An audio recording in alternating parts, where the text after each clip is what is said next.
Hello student, आप लोग कैसे हैं। आशा करते हैं आप लोग अच्छे होंगे। तो स्वागत है आपका अपना यूट्यूब चैनल सक्सेस गेटिव पॉइंट में।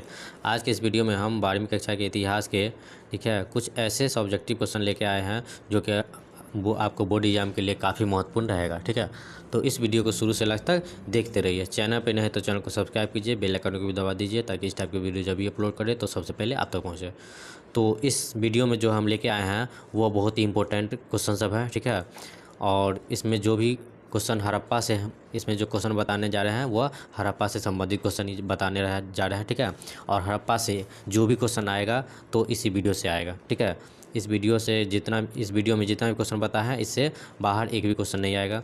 एग्जाम में जो भी क्वेश्चन रहेगा इसी से रहेगा। तो आप लोग जो है इस वीडियो को एक बार जो है शुरू से लास्ट तक देख लीजिए। ठीक है, तो आप लोग को मालूम चल जाएगा। तो चलिए क्वेश्चन को देखते हैं। ठीक है, अगर वीडियो अच्छा लगे तो प्लीज़ वीडियो को लाइक कर दीजिएगा, दोस्तों में शेयर कीजिएगा ताकि उनको भी कुछ सहायता मिल सके। तो पहला जो क्वेश्चन है कहता है कि हड़प्पा सभ्यता के पतन के मुख्य कारण क्या थे। हड़प्पा सभ्यता के जो पतन के मुख्य कारण थे वह क्या थे। ठीक है, तो इसका उत्तर है कहता है कि हड़प्पा संस्कृति के पतन का मुख्य कारण अकाल, सूखा, बाढ़, नदी के मार्ग में बदलाव आदि को माना जाता है। ठीक है, हड़प्पा में जो ठीक है पतन का कारण हुआ, ठीक है, हड़प्पा सभ्यता के में जो है ठीक है पतन का जो कारण हुआ था वह कारण था अकाल। ठीक है, अकाल पड़ना, सूखा, बाढ़, नदी के मार्ग में बदलाव आदि को माना जाता है। ठीक है, कि वहाँ जो क्या था, अकाल हो गया था, सूखा पड़ गया था, ठीक है, बाढ़ आ गया था, ठीक है, बाढ़ की नदी के मार्ग में बदलाव आ गया था, इसी कारण क्या हुआ, पतन होने लगा। ठीक है, हड़प्पा संस्कृति की भाषा जो थी, हड़प्पा संस्कृति जो भाषा थी, ठीक है, भाषा अभी तक पढ़ी नहीं जा सकी है। हड़प्पा संस्कृति की जो भाषा थी वह अभी तक पढ़ी नहीं जा सकी है। ठीक है, अतः इसके अंत का सिर्फ अनुमान लगाया जा सकता है। सिर्फ इसके अंत का जो है क्या है, अनुमान लगाया जा सकता है। ठीक है, बहुत इंपॉर्टेंट है, बहुत ही आसान तरीक़ा से हम बताए हैं। ठीक है, इसको याद रखिएगा। अगला 2 नंबर क्वेश्चन में कहता है कि हड़प्पा वासियों द्वारा वृहत सिंचाई के साधनों का उल्लेख करें। हड़प्पा वासियों के द्वारा जो ठीक है वृहत सिंचाई जो हो रहे थे, ठीक है, उसके साधनों का उल्लेख करें, उसके साधनों के बारे में बताइए। ठीक है, तो इसका उत्तर है कहता है हड़प्पा वासियों द्वारा मुख्यतः नहरें, कुएं और जल संग्रह करने वाले स्थानों को सिंचाई के रूप में प्रयोग में लाया जाता था। ठीक है, वहाँ के जो है हड़प्पावासी के लोग जो थे, ठीक है, वह नहरें से, कुएं से और जल संग्रह करने वाले स्थानों को सिंचाई के रूप में प्रयोग में लाया जाता था। मतलब जो है सिंचाई करने के लिए इस सब चीज़ का प्रयोग में लाते थे। ठीक है, जैसे कि पहला पॉइंट है कि अफ़गानिस्तान में ठीक है सतुगई नामक स्थल से ठीक है हड़प्पाई नहरों के चिन्ह द्वारा प्राप्त हुए। ठीक है, दूसरा पॉइंट जो है कहता है कि हड़प्पा के लोगों द्वारा सिंचाई के लिए कुओं का भी इस्तेमाल किया जाता था। ठीक है, हड़प्पा के लोग जो है सिंचाई के लिए कुओं का भी प्रयोग किया जाता था। ठीक है, प्रयोग वहाँ करते थे कुआं का। तो बहुत इंपॉर्टेंट क्वेश्चन है, तो आप लोग इसे याद रखिएगा। अगला 3 नंबर क्वेश्चन में कहता है कि हड़प्पा सभ्यता की जल निकासी प्रणाली का वर्णन करें। बहुत इंपॉर्टेंट क्वेश्चन है, कहता है कि हड़प्पा सभ्यता की जो जल निकासी प्रणाली थी उनके बारे में बताइए। तो चलिए इसका उत्तर देखते हैं। तो उत्तर में कहता है कि जल निकासी प्रणाली जो है ठीक है हड़प्पा सभ्यता की अद्वितीय विशेषता थी। ठीक है, हड़प्पा सभ्यता की जो है जल निकासी प्रणाली अद्वितीय क्या थी, विशेषता थी। ठीक है, नालियाँ ईंटों या पत्थरों से ढकी होती थी। नालियाँ जो है ईंटों या पत्थरों से क्या होती थी, ढकी होती थी। ठीक है, इनके निर्माण में मुख्यतः ईंटों और मोर्टार का प्रयोग किया जाता था। ठीक है, नालियों को जो है बनाने के लिए मुख्यतः ईंटा और मोर्टार का प्रयोग किया जाता था। ठीक है, कभी कभी जो है जिप्सम और चूने का भी प्रयोग किया जाता था। कभी कभी जो है जिप्सम और चूने का भी प्रयोग किया जाता था। यही हड़प्पा सभ्यता की जल निकासी प्रणाली का वर्णन है। ठीक है, तो चलिए अगला प्रश्न देखते हैं। चलिए अगला 4 नंबर क्वेश्चन में कहता है कि हड़प्पा सभ्यता की जल निकासी प्रणाली की क्या विशेषताएं थी। ठीक है, 3 नंबर का क्वेश्चन यही था कि हड़प्पा सभ्यता की जल निकासी प्रणाली का वर्णन करना है, इसमें विशेषता बतानी है। ठीक है, तो वर्णन करना है, विशेषता बताना है, बात एक ही हो गया। ठीक है, तो आप लोग जो है इसका आंसर तीसरा क्वेश्चन में भी लिख सकते हैं। ठीक है, और 4 में भी आंसर दिया गया है। तो इसका उत्तर है कहता है कि हड़प्पा शहरों की सबसे अनूठी विशिष्टताओं में से एक ध्यानपूर्वक नियोजित जल निकासी प्रणाली थी। ठीक है। ध्यान दीजिए, हड़प्पा शहरों की जो है सबसे अनूठी विशिष्टताओं में से एक ध्यान पूर्वक नियोजित जल निकास प्रणाली थी। ठीक है। हड़प्पा नगरों में घरों, नालियों एवं सड़कों का एक साथ नियोजित रूप से निर्माण कराया गया। एक साथ क्या कराया गया? निर्माण कराया गया। किसके? तो हड़प्पा में जो नहरों में घरों, नालियों एवं सड़कों का एक साथ, यानी घरों का भी क्या है, नाली, और घरों का भी जो नाली होता है, ठीक है, वो नालियों एवं सड़कों का भी जो होता है वो एक साथ क्या किया गया? नियोजित रूप से निर्माण कराया गया। ठीक है, नियोजित रूप से क्या किया गया? निर्माण कराया गया, यानी तीनों का जो है एक ही साथ उसको लिया गया। ठीक है। सड़कों तथा नालियों को लगभग एक ग्रिड पद्धति में बनाया गया। सड़कों तथा नालियों के लगभग जो है एक ग्रिड पद्धति में बनाया गया, जो एक दूसरे को समकोण पर काटती थी। जो एक दूसरे पर क्या, किस पे काटती थी? समकोण पे काटती थी। प्रत्येक घर में क्या था? स्नानागार की उपस्थिति थी। ठीक है, उपस्थित थी। तो बहुत इंपॉर्टेंट क्वेश्चन है, तो आप लोग याद रखिएगा। तीसरा एक क्वेश्चन बताए थे कि हड़प्पा सभ्यता क्या, ठीक है, जल निकासी प्रणाली का वर्णन करें और इसमें क्या है, विशेषता बताइए। तो दोनों का आंसर एक ही होता है। ठीक है, वर्णन करें यानी उसके बारे में बताइए, विशेषता के बारे में बताइए या कमी के बारे में बताइए, बात एक ही हो गया। इसमें विशेषता कहते थे, विशेषता के बारे में बता दिया। ठीक है, तो अलग से विशेषता कहेगा तो ये आंसर लिखेगा। वर्णन करना है तो दोनों में से कोई भी लिख सकते हैं। ठीक है, चलिए अगला 5 नंबर क्वेश्चन में कहता है कि हड़प्पा सभ्यता के 4 प्रमुख केंद्रों के नाम बताइए।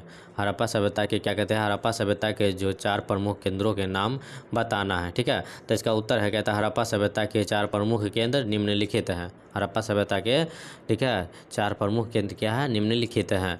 तो ध्यान दीजिएगा, इसमें क्वेश्चन में सिर्फ 4 कहता है तो आप लोग 4 ही लिखिएगा। इसमें हम 6 लिख दिए हैं याद रखने के लिए। ठीक है, मान लीजिए 6 में कोई इसमें से मान लीजिए ये लोथल नहीं याद है तो कोई याद रहेगा ना, 4 गो। ठीक है, 6 में से कोई 4 याद रखिएगा जो आसान लगेगा। ठीक है, तो चलिए पहला है हड़प्पा। पहला क्या है? पहला जो केंद्र है वह हड़प्पा है। दूसरा केंद्र है मोहनजोदड़ो, तीसरा है रोपड़, चौथा है कालीबंगा, पाँचवा है लोथल और छठा क्या है? बनावली है। ठीक है, तो आप लोग 6 याद रखिएगा और जब पेपर लिखने जाइएगा तो उस टाइम 4 ही लिखिएगा। ठीक है, हड़प्पा सभ्यता के 4 प्रमुख केंद्र है वो निम्नलिखित है। पहला है हड़प्पा, दूसरा है मोहनजोदड़ो, तीसरा है रोपड़ और चौथा है कालीबंगा। ठीक है, इतना ही लिखना है। चलिए अगला 6 नंबर क्वेश्चन में कहता है कि हड़प्पा सभ्यता के विस्तार की विवेचना करें। हड़प्पा सभ्यता के जो विस्तार है उसके बारे में बताना है। ठीक है, यानी विवेचना करना है। तो चलिए इसका उत्तर देखते हैं। कहता है कि हड़प्पा सभ्यता प्राचीन के सभी सभ्यताओं में विशालतम थी। ठीक है, प्राचीन में जितने भी सभ्यता थे, ठीक है, प्राचीन काल में जो है जितने भी सभ्यता थे वह सबसे विशालतम कौन थे? हड़प्पा सभ्यता थे। सबसे विशालतम जो सभ्यता थे वो कौन थे? हड़प्पा थे। ठीक है, यह उत्तर में कश्मीर से लेकर दक्षिण में नर्मदा घाटी तक, ध्यान दीजिएगा, दक्षिण में नर्मदा घाटी तक तथा पश्चिम में बलूचिस्तान मकरान तट से लेकर पूरब से आलमगीर जो है उत्तर प्रदेश में है तक फैली हुई थी। ध्यान दीजिएगा, ऑब्जेक्टिव का इसमें आ जाएगा। ठीक है, तो इसमें कहता है यह जो उत्तर में जो है कश्मीर से लेकर, उत्तर में कौन कौन है? तो कश्मीर से लेकर दक्षिण, कश्मीर है उत्तर में, क्या है? कश्मीर है, याद रखिएगा। हड़प्पा सभ्यता में जो है, ठीक है, उत्तर में कश्मीर है। इसका चौहद्दी के बारे में बता रहे हैं। ठीक है, इसका चौहद्दी अगर पूछे, चौहद्दी में उत्तर में कौन है, तो उत्तर में क्या है? उत्तर में जो है कश्मीर है। ठीक है, और लेकर दक्षिण में नर्मदा घाटी है। दक्षिण में क्या है?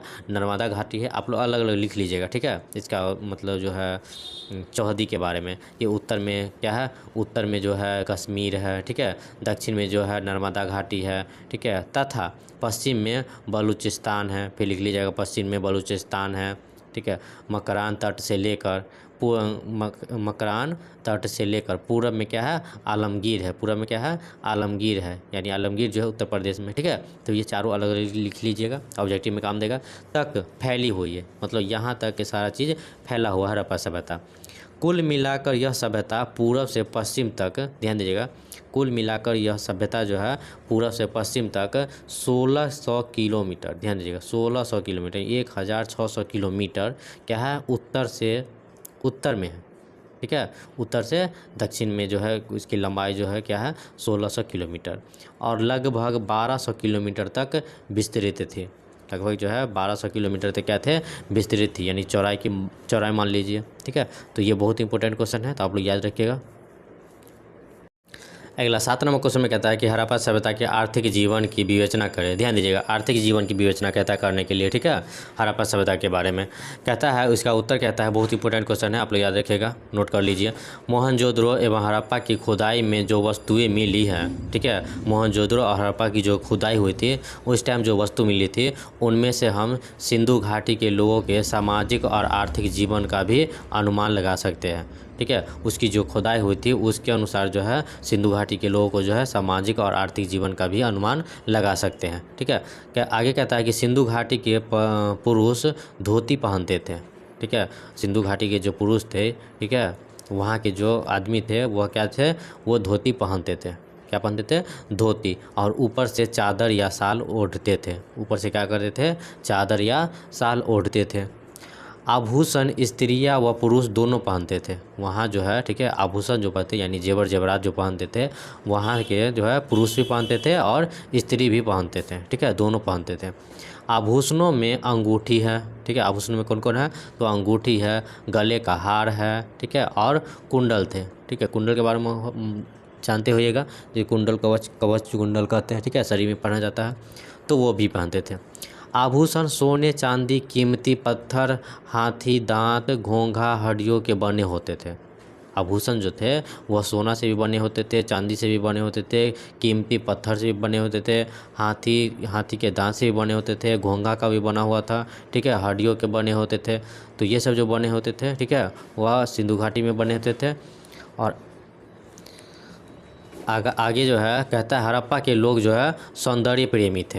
हड़प्पा के जो लोग सब थे वह सौंदर्य के लिए बहुत ही प्रेमी थे। ठीक है, हड़प्पा निवासियों के प्रमुख व्यवसाय, हड़प्पा निवासियों के जो प्रमुख व्यवसाय थे वह कृषि व पशुपालन थे। ध्यान दीजिएगा, ऑब्जेक्टिव के लिए बहुत इंपॉर्टेंट है। हड़प्पा निवासियों के लिए प्रमुख व्यवसाय कौन थे, तो कृषि थे, या ऑप्शन में रहेगा कृषि और पशुपालन दोनों रहेगा, तो इसमें से दोनों लगाना है। ठीक है, अगर कृषि रहेगा तो सिर्फ कृषि में लगाना है, पशुपालन रहेगा तो सिर्फ पशुपालन में लगाना है, दोनों रहेगा तो तीसरा ऑप्शन में लिखा रहेगा ए और बी दोनों इस टाइप से लिखा रहता है। ठीक है, तो ये भी दोनों हो जाएगा। वे लोग गाय बैल बकरी भैंस व ऊँट आदि पशु पालते थे। मतलब गाय भी पालते थे, बैल भी पालते थे, बकरी पालते थे, भैंस भी पालते थे, और ऊँट भी वहाँ पशु पालते थे। ठीक है, तो ये चीज़ है, बहुत इंपॉर्टेंट है, आप लोग याद रखिएगा। अगला 8 नंबर क्वेश्चन में कहता है कि हड़प्पा लिपि के बारे में आप क्या जानते हैं। अब बात आई है हड़प्पा लिपि यानी हड़प्पा सभ्यता के बारे में, यानी हड़प्पा लिपि के बारे में आप क्या जानते हैं। तो चलिए क्या जानते हैं इसके बारे में बताते हैं। इसका उत्तर है, कहता है हड़प्पा सभ्यता का विस्तार पूर्व से पश्चिम तक 1600 किलोमीटर, बता चुके हैं इसे पहले क्वेश्चन में। ठीक है, इसकी जो विस्तार फैली हुई है वह पश्चिम में फैली हुई है और 1600 किलोमीटर उसकी क्या है, दूरी है। ठीक है, एवं उत्तर से दक्षिण की दूरी जो है वह 1100 किलोमीटर है। ठीक है, पूर्व से पश्चिम में 1600 किलोमीटर फैली हुई है और उत्तर से दक्षिण में 1100 किलोमीटर फैली हुई है। ठीक है, परंतु ध्यान दीजिएगा, परंतु उत्तर में सराय कला आदि स्थलों की प्राप्ति से इसकी सीमा क्या होगी, सीमा और भी बढ़ गई है। ठीक है, सीमा और भी बढ़ गई है, लेकिन यह त्रिभुजाकार क्षेत्र से विस्तृत है। ठीक है, यह जो है किससे विस्तृत है, तो त्रिभुजाकार से। ठीक है, वह त्रिभुजाकार के आकार का था। इस सभ्यता से संबंधित कई जगहों पर जो है कई जगहों पर खुदाई की गई। ठीक है, इस सभ्यता से संबंधित कई जगहों पर क्या की गई, खुदाई की गई, यानी खोदा गया उसको। परंतु इनमें केवल 6 स्थलों को ही नगर माना गया है। ठीक है, इनमें परंतु जो है इनमें केवल 6 स्थलों को ही नगर माना गया है। तो वे निम्नलिखित हैं। ठीक है, पहला नगर कौन सा है, तो पहला नगर मोहनजोदड़ो है, दूसरा हड़प्पा है, तीसरा चन्हूदरो है, ठीक है, चौथा कालीबंगा है, पाँचवा बनवाली है और छठा लोथल है। और इसके साथ एक और आता है जो उसमें लिखा रहेगा कुछ अन्य।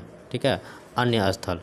तो आप लोग इतना ही याद रखिएगा। ठीक है, चलिए अगला 9 नंबर क्वेश्चन में कहता है कि हड़प्पा सभ्यता के नगर निर्माण की प्रमुख विशेषताओं का वर्णन करें।